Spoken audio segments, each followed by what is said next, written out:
I never thought gardening could become a battlefield.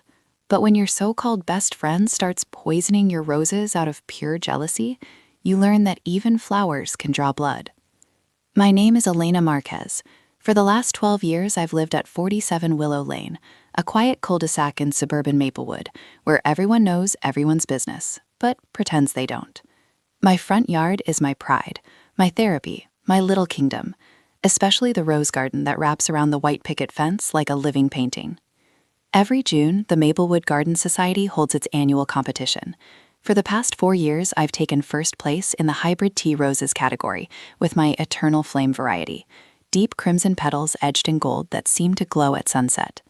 Last year, the local newspaper ran a half-page spread with the headline, "The Rose Queen of Willow Lane defends her crown." They even photographed me kneeling in the dirt, smiling, secateurs in hand. People started calling me the Rose Queen, half-jokingly. I laughed it off. But not everyone was laughing. Claire Donovan lived directly across the street at number 48. We'd been friends since the day I moved in. She helped me unpack boxes, brought over homemade lemon bars, introduced me to the neighborhood book club. When my divorce finalized 3 years ago, she was the one who sat with me on the porch swing until 2 a.m., passing tissues and cheap rosé. She called me sister. I believed her. Claire's yard was different. Manicured to perfection, yes.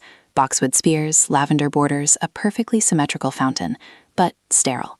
Everything looked like it belonged in a catalog, not in real life. No surprises, no wildness, no soul. She entered the garden competition every year too, always in second or third place, always smiling for the photos, always saying, "Next year is my year, Alina, you watch." Last spring, she started complimenting my roses more than usual. "Those eternal flames are unreal this year," she'd say, leaning over the fence with her pastel gardening gloves still on. "What's your secret? Miracle Grow? Moonlight prayers?" I'd laugh. Just love, coffee grounds, and a little Epsom salt. She'd nod slowly, eyes lingering on the biggest bloom like she was memorizing it. I didn't think anything of it, not until the first spotted leaves appeared. It started small, tiny yellow speckles on the lower leaves of 2 bushes closest to the fence, the ones visible from Claire's kitchen window. I thought it was black spot, a common fungal disease. I pruned, sprayed neem oil, fed them extra potassium. The spots spread. Within 10 days, half my rose bed looked sick, leaves curling, buds dropping before they could open. The petals on my prize winners turned brown at the edges like they'd been singed. I tested the soil pH, perfect. Checked for aphids, none. Finally, I sent leaf samples to the county extension office. Their report came back in an email that made my stomach drop. Suspected phytotoxic damage consistent with herbicide exposure, likely glyphosate or dicamba drift or residue, not naturally occurring disease. Someone had poisoned my roses. I sat on the porch steps staring at the printout, heart hammering. The only person who spent time near that side of the fence was Claire. She helped me weed sometimes, brought over cuttings, borrowed my bypass pruners once or twice, and every single time she left, she always waved from her driveway and called out, "Tell those roses I said hi." That night I couldn't sleep. I remembered how her smile had tightened last month when the Garden Society newsletter featured my roses on the cover instead of her new peony border. I remembered her saying, half laughing, half bitter, "Must be nice to win every year. Some of us have to actually work for it." The next morning, I installed a cheap motion-activated camera behind the trellis, the kind meant for porch pirates. I angled it toward the rose bed and the fence line. 3 days later, I had proof. The footage was timestamped 10:47 a.m. on a Tuesday, when I was at my part-time job at the library. Claire, wearing her signature wide-brimmed straw hat and oversized sunglasses, stepped over the low fence like she owned the place. She carried a small plastic squeeze bottle, the kind you use for cooking oil or weed killer. She glanced around once, twice. Then she kneeled and methodically squirted a thin stream at the base of my 6 strongest bushes. She even whispered something. I zoomed in on the footage later, frame by frame. Lip readers on a Reddit gardening thread I anonymously posted to confirmed it. She said, "See how you like coming in second, bitch." I sat in the dark living room replaying the clip until my eyes burned. Rage didn't come in a hot rush like I expected. It came cold, slow, surgical. I didn't confront her.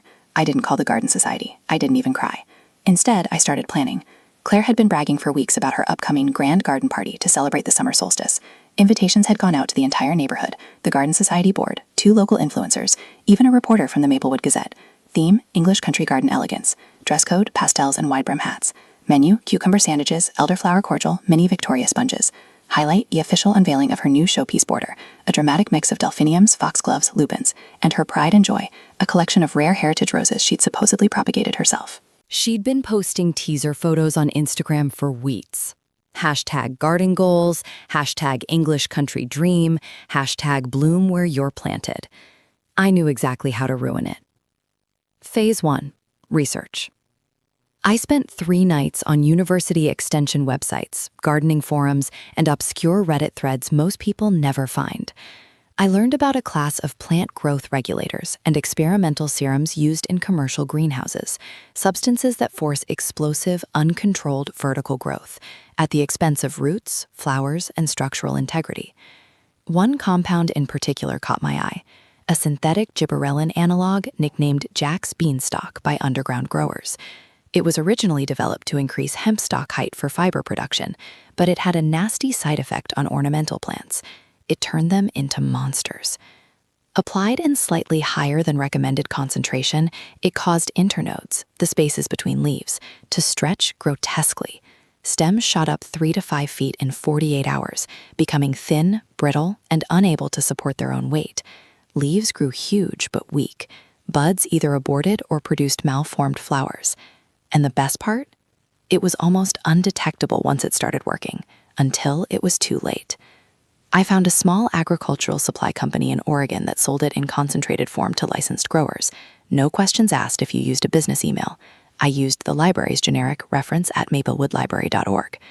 I ordered a 500 ml bottle. It arrived in a plain box marked Soil Amendment Sample.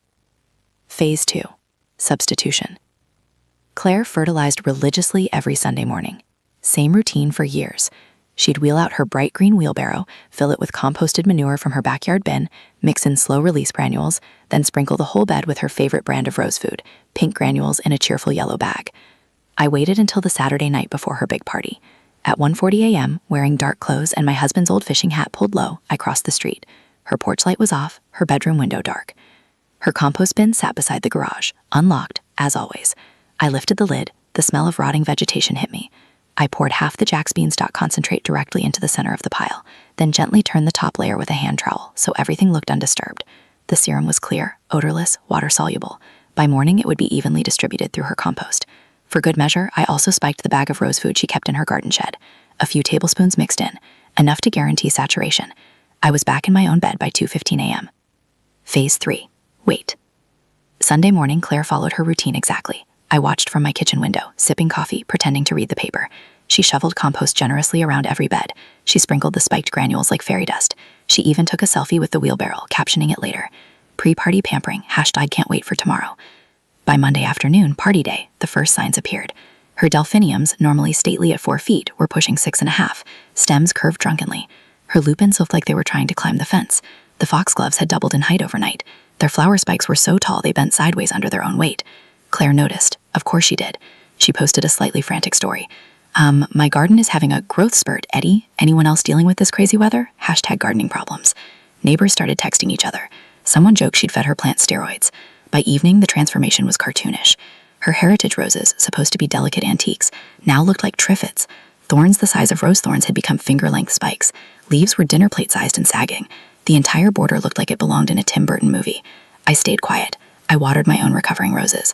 I deadheaded. I smiled when people walked by and complimented my miraculous recovery.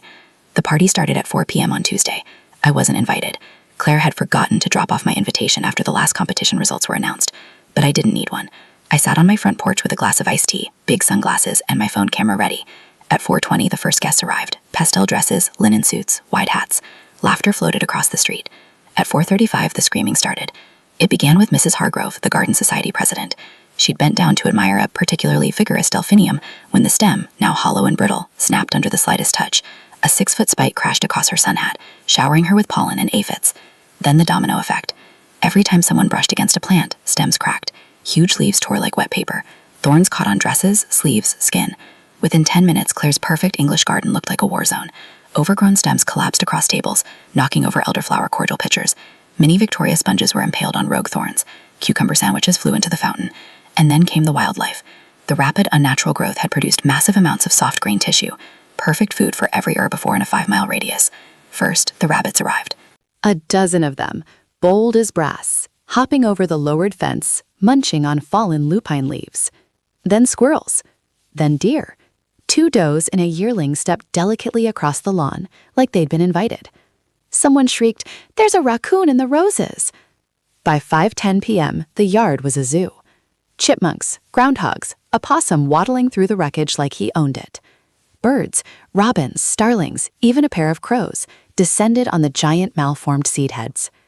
Guests ran in every direction. High heels sank into soft earth. Hats flew off. Dresses ripped on thorns. Claire stood in the middle of it all, wide-brimmed heart askew, face pale, screaming at people to stop trampling her plants. "Get out! You're ruining everything!" But no one listened. Someone called animal control. Then the police, because a large buck had wandered in and was now aggressively defending his new food source. The Maplewood Gazette photographer, who'd come to cover the elegant garden soiree, instead got the photo of the decade: Claire in a torn sundress, raccoon on her fountain, deer chewing her delphiniums, guests fleeing in pastel panic. It made the front page the next morning. Maplewood garden party turns wild. Invasive growth, animal invasion leave host in tears. Underneath, in smaller print, sources say the dramatic overgrowth may be linked to unauthorized plant growth regulators. Investigation pending. That afternoon, Claire knocked on my door. Her eyes were red, mascara streaked. Her voice cracked when she spoke. "Elena, did you see what happened?" I leaned against the doorframe, calm. "I saw," I said, from across the street. She swallowed. Something went wrong with my garden. It grew too fast. The animals came. Everyone saw." I nodded slowly. "Sometimes plants tell on people, Claire."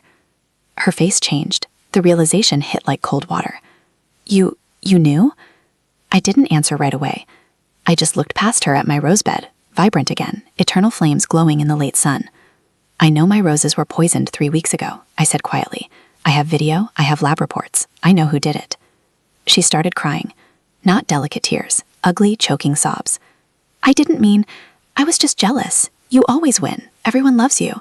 I wanted 1 year, just one." I stepped closer. "You didn't just want to win, Claire. You wanted me to lose."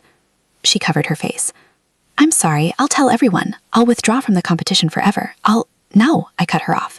"You won't tell anyone anything, because if you do, that video goes to the Garden Society, to the Gazette, to every gardening group in the county. You'll be banned for life, and maybe worse." She looked up, terrified. "What do you want?" I smiled, small, cold. "I want you to move." Her mouth opened, closed. "Sell the house," I continued. "Move somewhere new, start over, and never plant another rose as long as you live." She stared at me like I'd slapped her. "You can't." "I can," I said. "Or I can make sure every garden club from here to the coast knows exactly what kind of gardener you are." Silence stretched between us. Finally, she whispered, "I'll list the house next month." I nodded once. "Good." She turned and walked away, shoulders hunched, pastel dress still torn at the hem. 2 months later, a for sale sign appeared in her yard. The new owners moved in last week, a young couple with a toddler and no interest in roses. They're putting in a playground instead. My eternal flames won first place again this June. The trophy sits on my mantle beside a framed photo of last year's winning bloom. Sometimes late at night when the street is quiet, I step outside and look across at the empty house that used to belong to my best friend. The flower beds are gone now, replaced with sod and swing sets. I walk back to my roses, touch a crimson petal, and whisper, "See how you like coming in second." Then I go inside, lock the door, and sleep like a baby. Because some betrayals bloom fast. But revenge grows slow. And it grows tall. Very, very tall.